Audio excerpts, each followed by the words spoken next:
அஸ்ஸலாமு அலைக்கும் வரஹ்மத்துல்லாஹி வபரகாத்துஹு. கண்ணியத்திற்குரிய பெருமக்களே, நபி ஸல்லல்லாஹு அலைஹி வஸல்லம் அவங்க ஒரு முஃமின்ட்ட இருக்கக்கூடாத சில விஷயங்களை சொல்லி தந்திருக்கிறாங்க. அதுல ஒண்ணு பிறரை சபிப்பது, சாபமிடுவது. இது கூடவே கூடாதுங்கிறாங்க ஸல்லல்லாஹு அலைஹி வஸல்லம். ஹதீஸ்ல எப்படி சொன்னாங்க, ஒருத்தரை சபிக்கிறார் அப்படின்னு சொன்னா அந்த சாபம் வானத்திற்கு உயர்த்தப்படுது. அங்கு வானத்தினுடைய வாசல் எல்லாம் மூடப்படுது. அது நேரா பூமியை நோக்கி வருது. பூமியிலும் அதனுடைய வாசல்கள் எல்லாம் மூடப்படுது. உடனே என்ன செய்யுதுன்னு சொன்னா வலது பக்கமா போகுது, இடது பக்கமா போகுது. அங்கும் வழி இல்லாமல் யாரை ஒருத்தர் சபிச்சாரோ அந்த சபிக்கப்பட்டவர்கிட்ட அந்த சாபம் போகுது.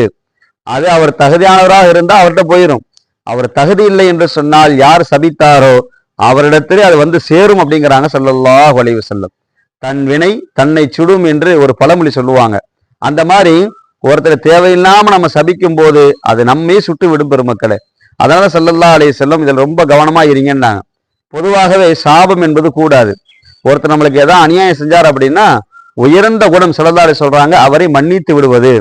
அதனால பெருமக்கள் இந்த பிறரை சபிப்பது, பிறரை சாபமிடுவது, அந்த விஷயங்கள்ல இருந்து கூடுதல் கவனம் செலுத்தி நாம் அத்தனை பேர்களும் வெளிவருவதற்கு முயற்சிப்போம்.